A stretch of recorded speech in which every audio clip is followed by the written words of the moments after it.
So I just want to say thank you for everybody for joining, and also thank you for our guest organizer, Heike Robins. So my name is Pat Patterson, and I am the digital marketing manager here at Meetup. In today's event, we're going to be talking about how to shift your indoor event, traditionally indoor event, outside.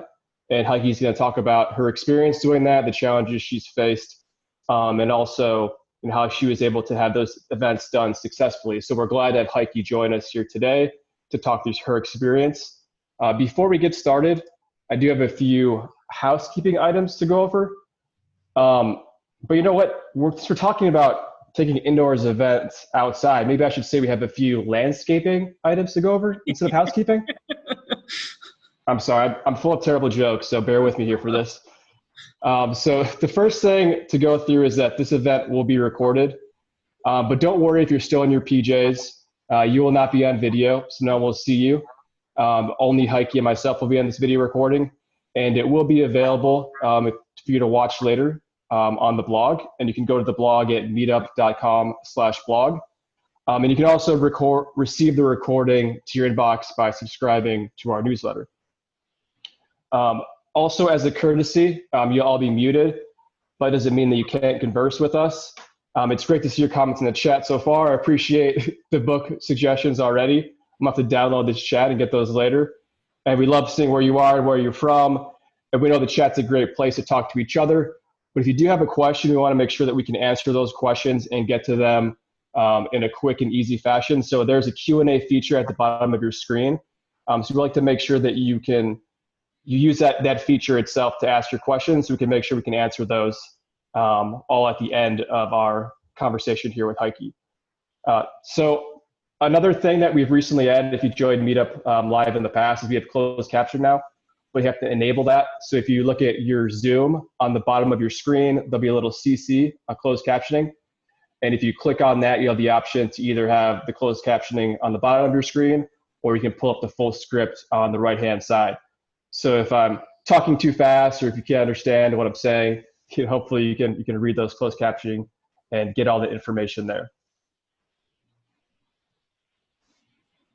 So our goal for today is to provide you all with ideas and pro tips for hosting your traditionally indoors events outside. We're going to be talking also about best practices for hosting outdoor events like bird watching, gardening, and hiking. And now that I think about it, maybe I should be outside for this. I think it's more appropriate if I'm outside, right? I'm sorry, that's too distracting. I apologize. In all seriousness, now, before we get started, we do encourage you to consider your health and safety first.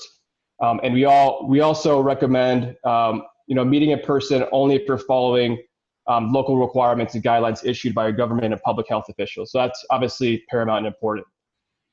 So what we're going to do today is I'm going to introduce Heike, and then her and I are going to have a conversation about her experience as an organizer. And then we're going to leave 15 minutes at the end for Q&A to make sure we can get all of your questions answered. So I'm going to take the slides down while I introduce Heike and we go into the conversation. So you can just see the both of us here. So I'll do a quick introduction for Heike. So Heike Robins, she grew up in England and has lived in the US for 20 years now. She loves the outdoors, including hiking and kayaking. I'm a huge fan of hiking and kayaking as well. And then also theater, books, gardening, and spending time with friends, all great hobbies. She's been an organizer of 2 meetup groups for over a decade. Excuse me. And she likes to, she seeks to share passions with others in the community. So hiking is the main focus of her one group, Hike Putnam and Beyond. But occasionally the group branches out with theater events, potluck picnics, historic mansions, and bowling in the winter. That sounds awesome. I used to be in a bowling league actually for a little while. Nice. I wasn't very good, but anyways. Just about having fun, right? Excellent. And, yeah. And the Putnam and Beyond Book Club that she also has meets once a month to discuss the latest book selection. And as a business and system analyst, Heike is known for her proactive nature along with her strong analytical and problem-solving skills, which I'm sure have come in handy for career, but also especially in this time we're in right now, in the with the current pandemic. Yep. So that's an intro to Heike. And with that being said, let's drop into our questions. Sure. Awesome. And actually, I just got one question come in via the chat as to where I we're see located. that too. Yeah. Yeah. So I'm not located in New York City, but I am a little upstate, about 40, 50 miles from the city. Yes, and I'm currently in Greenpoint, Brooklyn, if you're familiar with that area, anyone. It's actually really nice because I have I'm right by the East River, so I get a little bit of nature every day as well when I walk my pups. Cool. Yeah. So first question, Heike. I want to talk about, when quarantine first started off and kind of look back. So how did you adjust your events? So for both of your groups, so your hiking club and the book club, like during the stay-at-home order, I mean, it must be hard to have maintained like active groups and keeping community engaged during quarantine. So how did you do that? And also, like, how did you gauge the success of your events at that point? Sure, yeah, and obviously with New York being in lockdown very early on, at least for the US, it was definitely a learning curve for us all here. Yeah. But I would say the book club was the easiest one to transition, as we used to meet in restaurants and we could move over to Zoom. So I would say the biggest challenge there at times was just people getting used to the technology, and also, some of the time limits that, some of these, like Zoom, for example, if you only got the basic membership, etc. So working around those sort of things. With the hiking group, I had to become a little bit more creative. I'm sure. Because obviously, yes, we could all hike at home, but that wasn't really what I was looking to accomplish there. I still wanted us to stay connected. So I ended up putting a series together of us watching some of the Banff Film Festival movies, which you can find online. They're short little adventure, environmental type movies. So I felt it fit well with the hiking aspect of the fact that we like nature and being outdoors. And it was a way also to transport us to other parts of the world through little movies. So people would watch them in their own time, and then we'd get together once a week and just chat about the movies and see how each other were doing, and just keep that momentum going in the Meetup community and connect. And I think, on the whole, it was successful. Some people I don't think are really too much into doing the online, but some people really appreciated that connection, especially during the quarantine period. Yeah. How did you gauge success for those events themselves? Well, I've done now 15 of the Banff, and on the whole, we've had consistent people who've come week after week. So I think that kind of just shows itself, right, that they're enjoying it. And same thing with the book club. I mean, I would say the numbers dropped a little bit compared to when we meet in person, but we still consistently had about 9-10 people each month. So I think, on the whole, we were able to, keep the momentum going. So obviously, as I say, not the same as being outdoors and hiking, but, at least a way that we could still continue during, these unprecedented times. Yeah, definitely. I see there's a couple comments in the chat. Could you the Banff Film Festival, how do you spell Banff? Banff is in the city in Canada, BANFF. Awesome, thank you. And there's a lot of movies that you can just find online for that type of thing. Yeah. Yep. I mean, it sounds like you really took advantage of, how to connect in a different way when you couldn't go outside. Yeah, I mean, for myself also, I wanted to keep, connected with friends I've made through Meetup. But I felt also for other people in the same situation, it was just a good way to move forward. And I'm glad that Meetup, put that ability in pretty quickly so that we could transition over. Definitely. So, and now you know that if you need to hike indoors, you can use this background that I found, and then you can all hop on and you can go together, right? Absolutely. We might get a little dizzy. It's a bit like being on a treadmill. Yeah. Different kind of exercise for sure. Mental exercise. So the next question I have, so now after quarantine, so once you're allowed to start gathering in small groups, out in small settings, so I know you decided to host your book club event in person, but outdoors. Right. So what were some of the changes you had to make to transition, from that traditionally indoors experience to being outside? So I think one of the key things was kind of thinking ahead and planning so that, we could have an experience where, we were meeting any sort of local government guidelines and mandates and CDC. And so, I kind of thought about, okay, well, where could we possibly do social distancing, but also have a plan B if it were to rain partway through the event. So I actually have a local park down the road here, and, I checked it out again just to make sure I was fully familiar with the location, and decided there were plenty of places where we could set up in a big circle, keeping the 6-foot social distancing in place, Right. as well as there's a very convenient covered area that has open sides. But, if it were to rain partway through the event, we at least had somewhere we could duck under cover. So I'd say, a couple of things really were just planning ahead, getting a sense also from my group, through the Zoom meetings, how comfortable were they getting together as a group outdoors? And on the whole, people were starting to get more comfortable as long as we followed, the mandates and the guidelines we had in place. So, one thing I would say was different, normally we'd meet in restaurants. So here, Sure. obviously people would need to bring their own chair, maybe a bite to eat and a little bit to drink. And also I just put it in place in the Meetup event itself that we will be practicing social distancing, and please bring a mask. We generally didn't have the masks on when we were seated in place, but if someone were to come up close to the group, we could put our masks on, or as people arrived, just to stay safe. And also I think a key thing is start small. This is an unprecedented time, so maybe, you've been used to having a group of 20, 30 people. Not the same thing. My book club, we've never had quite as many as that. It just wouldn't be practical. But, keeping it small so that, you're learning kind of on the fly a little bit and staying a little conservative. So I kept my limit to 10 so that we could still hear each other within that group, in a big circle. So it worked out pretty well. Yeah. So I guess worked out pretty well. So how did they go overall? Like, what was the experience for everybody? What were your thoughts on how it went, generally speaking? Well, I think on the whole, it went great. I think the main thing is everyone really just appreciated seeing each other in person again. A lot of us haven't seen people other than in this type of forum. So just seeing our friends again in person was great.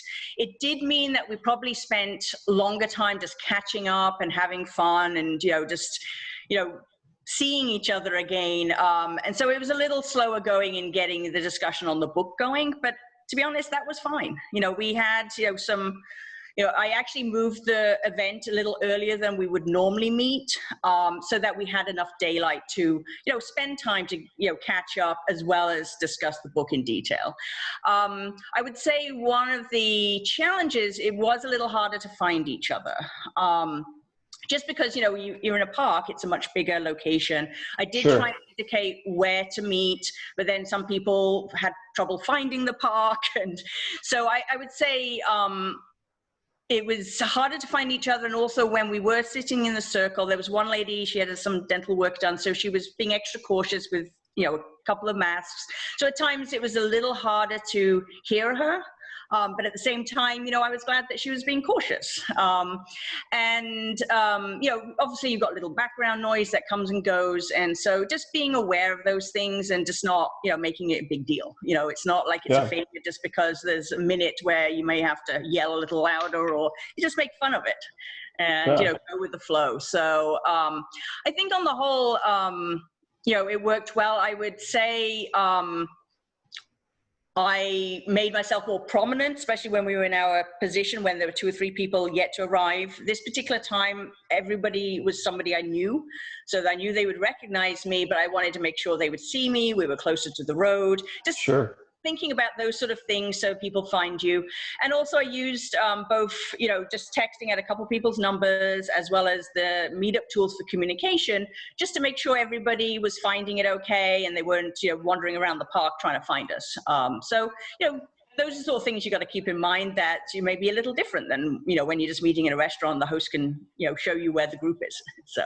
Yeah, that's interesting. It looks like it's adaptability is key, but also, good communication. I mean, as you can imagine, I'm sure you see someone with a mask on, it's hard to identify if it's the right person or not, especially if you've been quarantined for a few months. Right. That's all really great advice. Appreciate you sharing that.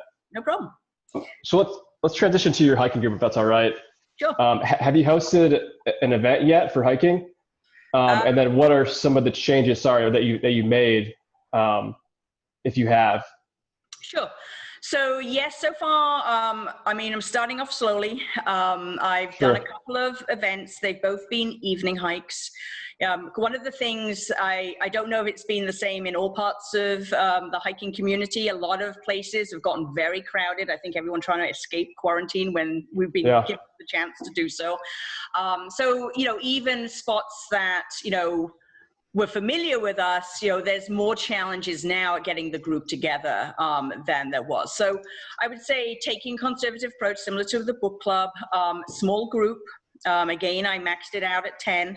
I just want to make sure that everyone stays safe. And, even more key with the hiking, I would say, is, because you're moving, one thing with social distancing and masks with the book club, right? Once you were seated in place, you weren't moving. With the hiking, you're moving, so just being conscious of that social distancing as you're progressing through the event. So I made sure to call it out, both having a mask with you and making sure that people realized it was going to be a socially distancing event and they need to maintain those guidelines throughout. Is I called it out both in the event description, because there's going to be people who will only sign up when there's a certain limit and with social distancing, etc. But also for the people who may be a little bit more, carefree about it, to make sure that they realize this is something that is very important with this event and our group. So in terms of the trails I picked, I started off with ones that are wider trails so that we could still socialize and stand side by side and still be 6 feet apart. Ones where I knew there would be enough parking, because, believe it or not, parking is now a huge, even more of a consideration than it used to be for hiking events. And also thinking about what time of day. These two were done in the evening. So again, there's probably fewer people out there, like middle of the week in the evenings than at the weekends. And so starting off small and starting off with things that you feel you can get a sense of what's going on out there and how your group might react to the situation. And as I say, just making sure that the guidelines and mandates, you're keeping up with what's happening locally and, adapt towards that. And as I say, we all brought masks. We generally weren't hiking in our masks. Some people were, they obviously felt more comfortable that way. But, if we could maintain the social distance, I didn't make the mask mandatory at those moments. But, one of the key things also of hiking is we're not the only ones on the trail. And so there's people going the other way.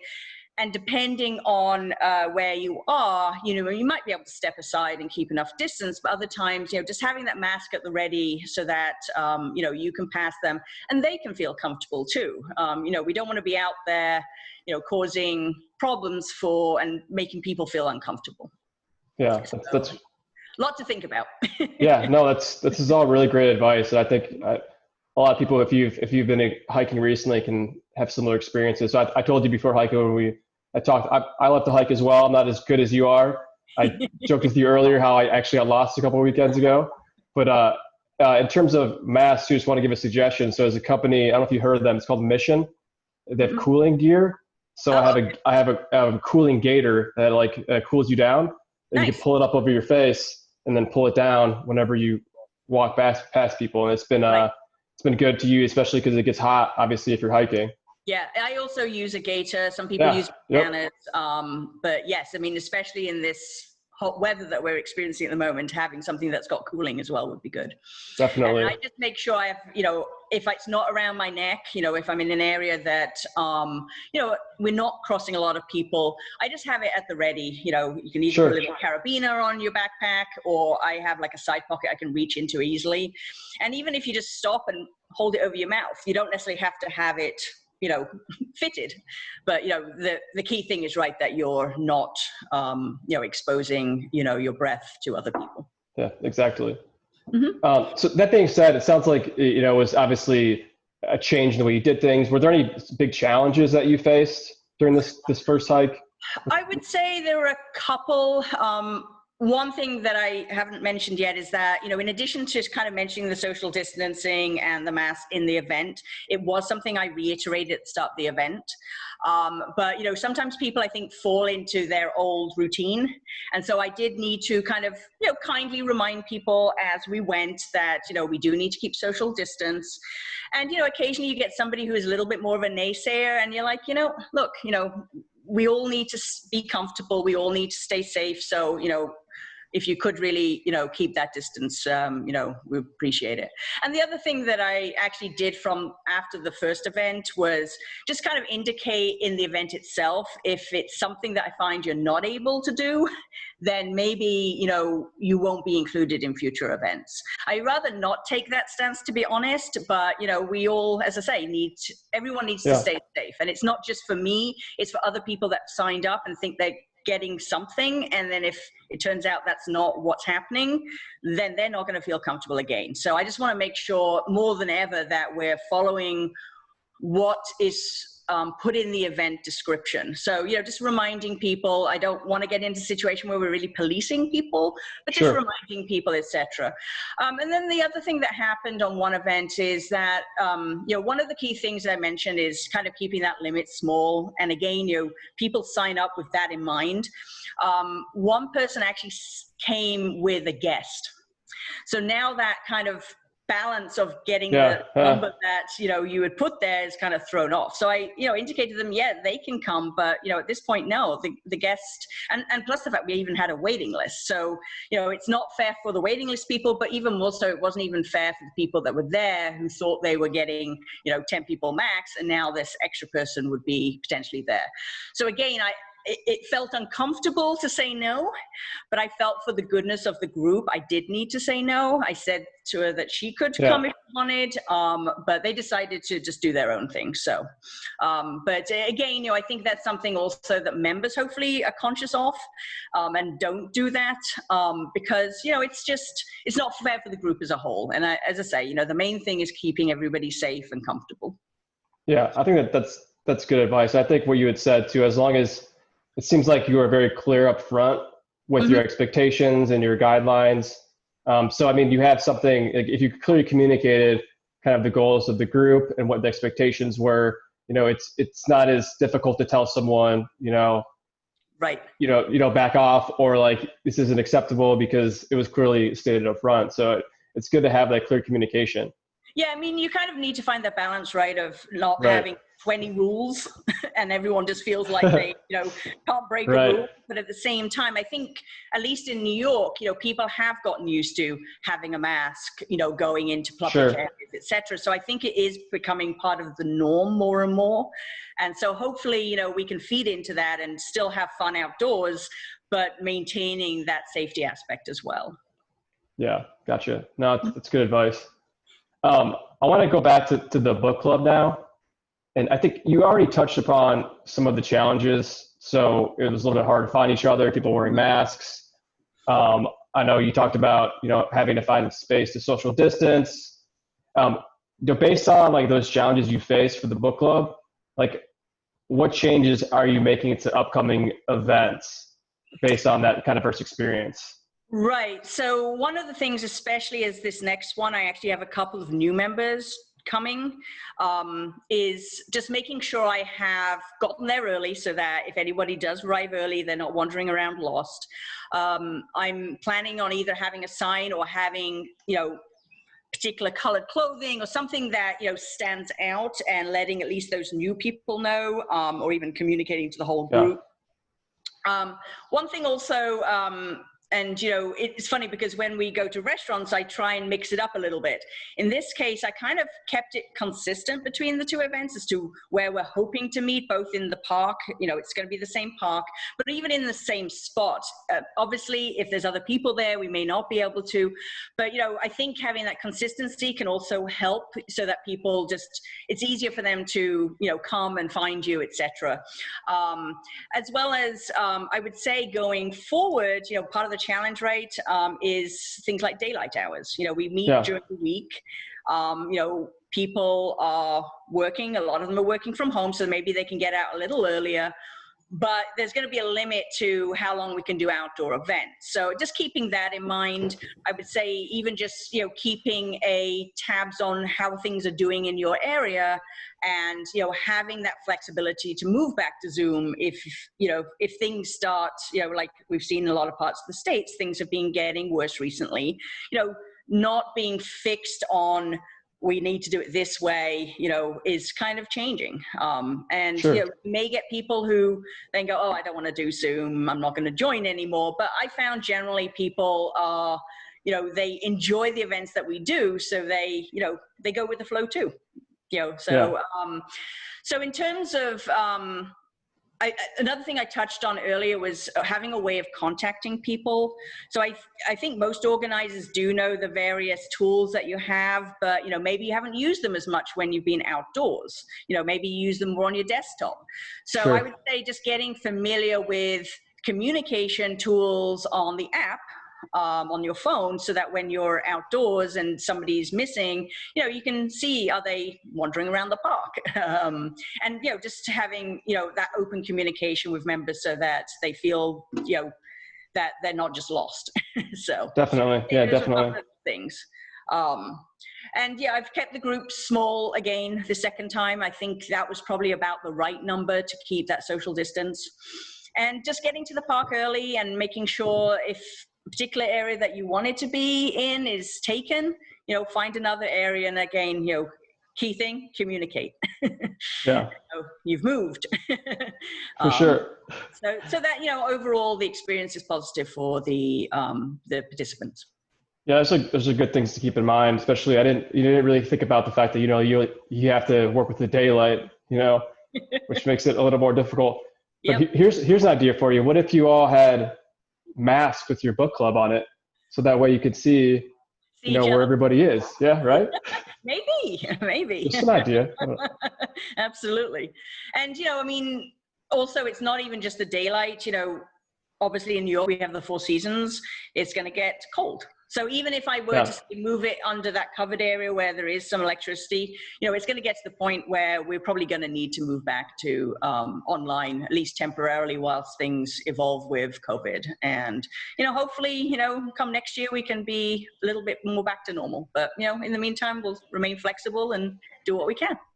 Sure, definitely. I want to make sure we have time for Q&A, and you've talked through a lot of great tips already for taking an indoors event outdoors, and we're actually going to have a wrap-up slide at the end of this for everybody to see those bullet points. So we'll go over that again before we go into the Q&A. But I want to ask you, so are you still hosting, now that you can go outdoors a bit, are you still hosting online events? And if you are you think you're going to do a little bit of both, maybe a hybrid approach, or what is your plan moving forward? Yeah, basically, I think a hybrid approach at this point is kind of key. There are people who are still not comfortable going outside. And as I say, as we transition into, the fall and winter seasons, we're probably going to have to do more indoors again. So I think just having that flexibility, having, the fact that keeping that momentum going with your group and keeping that connection, I think that's just more important than ever right now with how things are going. So I think having both is a great way. And it's a great way also to have flexibility. As I say, if for whatever reason, it ends up being a major thunderstorm that night, maybe we'll just transition it to Zoom versus everyone trying to, get out there in the storm. So I think, having... It's a bit like anything, right? Thinking outside the box and just having a tool set in mind so that, you can kind of turn on a dime if you need to. Sure. That's a really good point. Mm-hmm. I think, my opinion on Meetup too is, Meetup was founded to help people meet in real life, and obviously in person is real life as it can get. But during the quarantine, real life was having conversations online. That was what real life was. It's all you could do. So, Right. Having that approach, to get people together online or in person, it's still a real life experience, just depending on the circumstances. Yep. And I think the community part of that is key, right? Like you had said already, like having each other and having conversations. Obviously you have your interests, but then like you said before, you talk about other things rather than the books or hiking. I think that's really great how you're able to stay connected in more than one way. And it was just also, it's a way of having an outlet. I mean, it was interesting one time with one of our book club discussions that a lot of the people, even though they love books, that's why they're in the book club, were finding they were having a harder time reading. And when one person expressed it, it turned out that most people were having the same problem. And it was because of everything going on in our lives. So it was, again, another way of realizing you're not alone and that, you know, we're in this together and, you know, connecting. And as I say, also for organizing events, I think one of the things that's really key is being proactive and planning and thinking of your plan B or even your plan C, you know, ahead of time so that you feel comfortable and then you can, you know, express that safety and comfort to the members rather than it becoming, you know, a little bit more of a panicked moment. So I think the more you can prep, the more you can, you know, put out what the goal of the event is in terms of the social distancing, the masks, you know, it gives that air of, you know, you've thought things through, but it also gives people a better idea of what they are comfortable doing and which events they're comfortable joining. Even when I've looked at other hikes, I mean, different groups are doing it differently. Some do not mention social distancing, they're having bigger groups. I, for one, would prefer at this point still to be in a smaller group. So just having the knowledge up front allows me also to make a choice on somebody else's event as well. And so I think, you know, coming from it as a member as well as an organizer can help you, you know, figure out what's best for your group.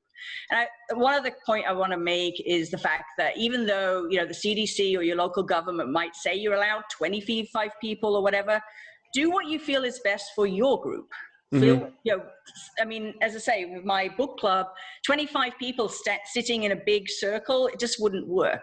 So, you know, do what's best for your group based on, you know, staying within those mandates and guidelines, but also thinking about, you know, your members, what's worked in general, and, you know, and as I say, start small, get a feel for it, and then you can, you know, you can always expand it if you feel it works well, and just, you know, progress one step at a time.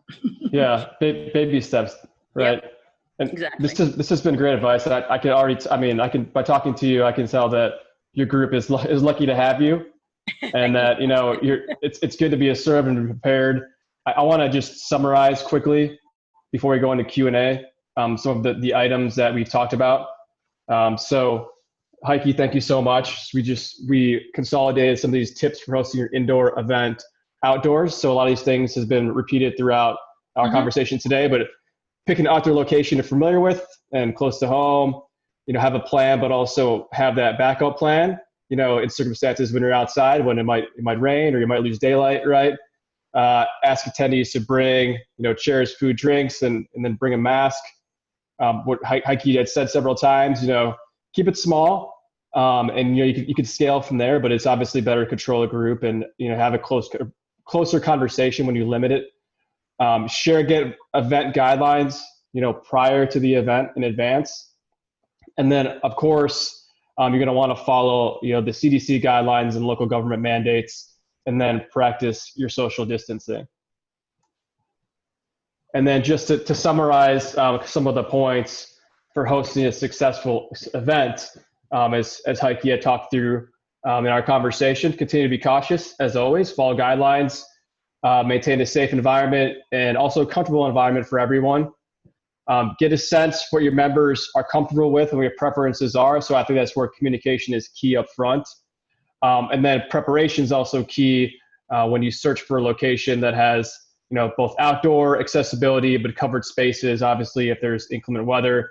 And then, you know, what Heike had said earlier too, arrive early at your location to secure your space. And then another point there would be make sure that you're visible and people can find you. And then, you know, I think with any event too, especially, you know, when you're doing something for the first time and changing it, you know, it's always good to be flexible and adapt, you know, with your agenda.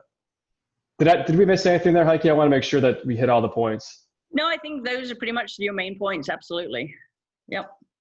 Awesome. Totally be interested as well if there's any other organizers that have, you know, done similar events, if there are any things to add. I mean, I think we're all here to learn together, right? I'm certainly no, you know, major expert, but I feel on the whole things have gone well. So I wanted to share my experiences.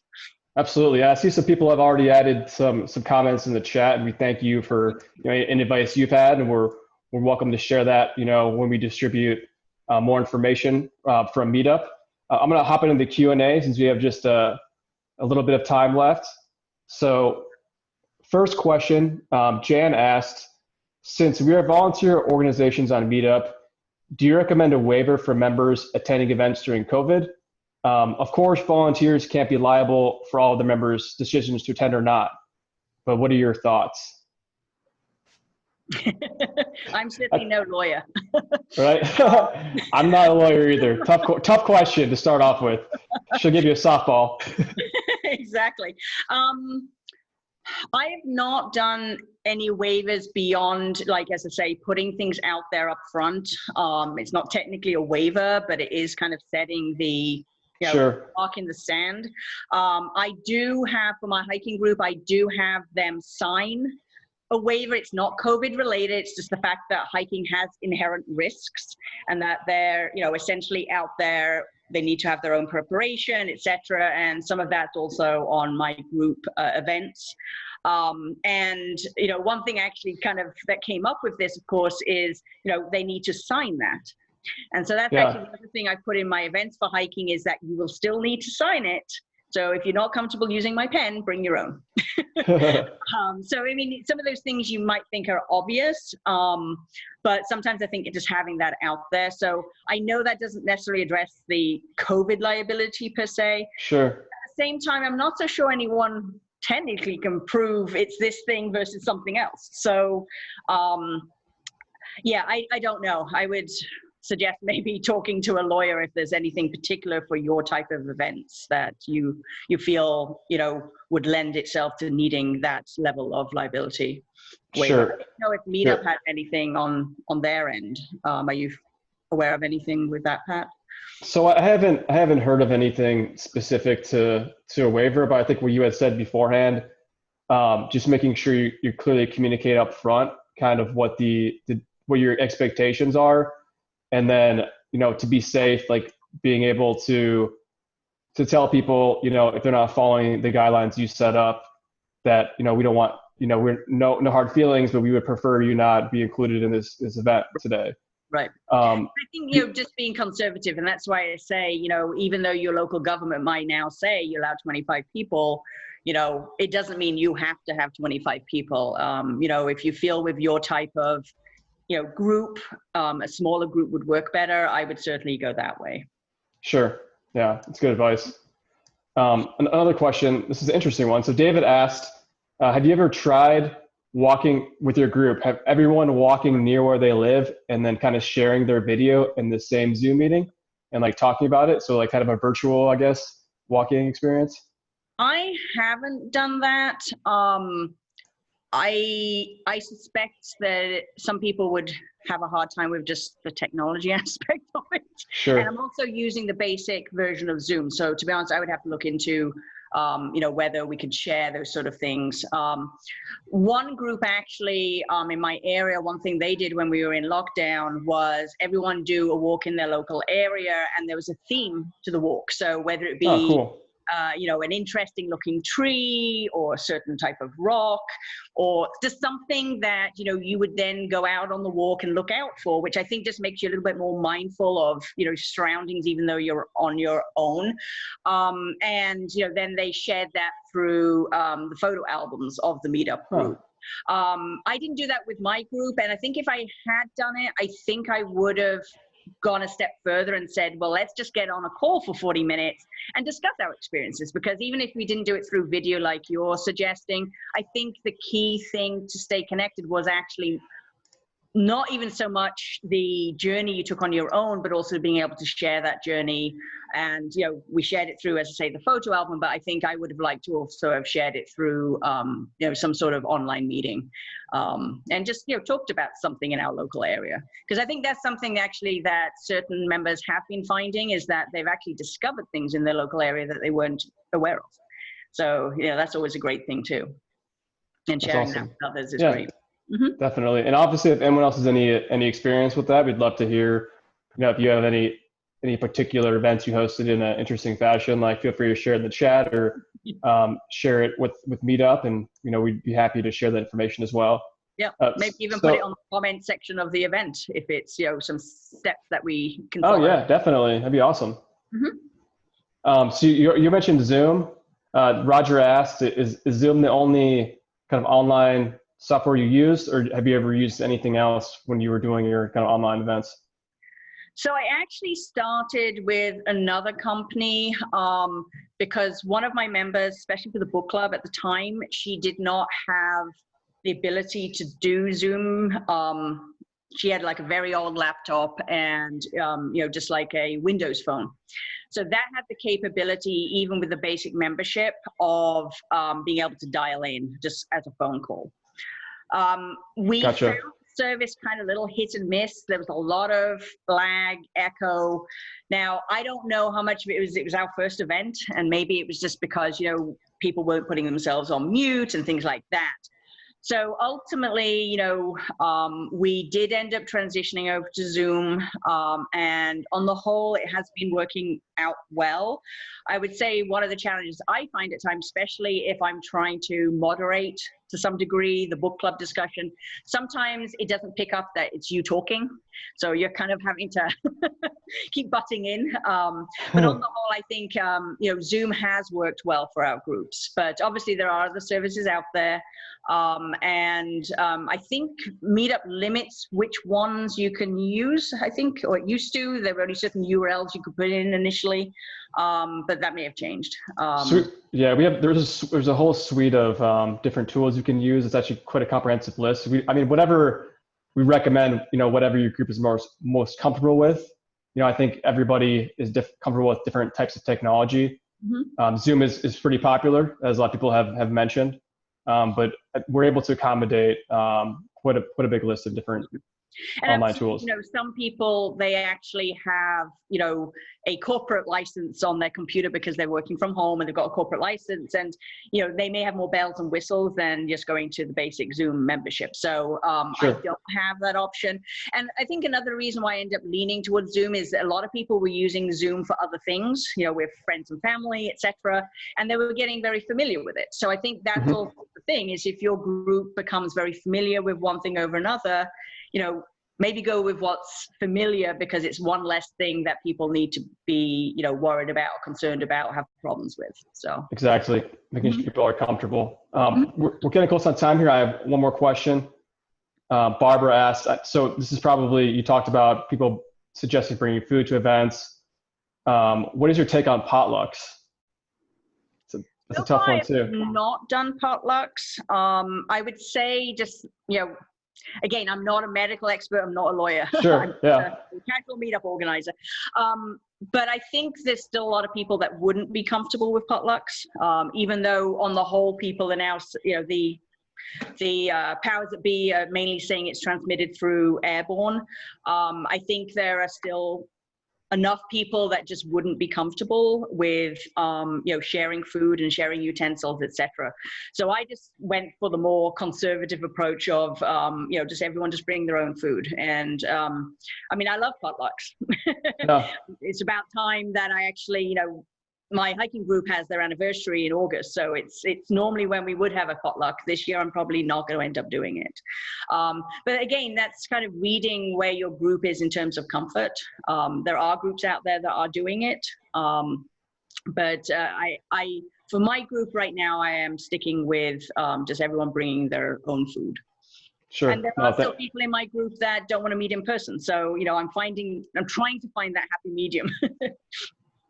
Yeah, definitely. It's good to stay safe, and also, make sure, as always, to follow your local guidelines and the best practices, given by the safety professionals. I can't say that I'm a safety professional, but there are people out there who have given advice on how to handle these kinds of events. Right. We're closing up on time here. I just want to ask one question from me, just a philosophical question to maybe end us off.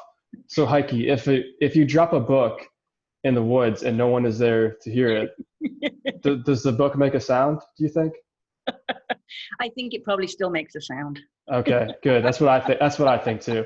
But I think the whole point is that we should be there to hear it, right? Yeah. I want to know how You're right. die, but Yeah. Well, thank you for bearing with me with my silliness, and everyone here as well. I just want to thank you all for joining us here today. Thank you, Heike, so much for your time and your energy and your great advice. You can view this recording and a recap of the event on our Community Matters blog at meetup.com/blog. And I also want to share one more thing with everyone before we wrap up today. Meetup is doing a beta test for an awesome new event scheduling tool. I think when you guys see it, you will love it. Hopefully, we want to get input on this. That's why it's a beta test for now. So if you want to join the waitlist for our private beta test, you can go to this URL here on the screen. So I'll leave this up here for a second so you can write that down. And then also, like I said beforehand, this event will also be shared on our YouTube channel. We'll have a recap with the video on our Community Matters blog on meetup.com/blog. And then once again, thank you to Heike. Thank you all for joining. We hope you all have a safe and awesome time, transition your indoor events outdoors. So thank you again. No problem. Bye, everyone. It's been a great conversation. Thank you. Yep. Thank you.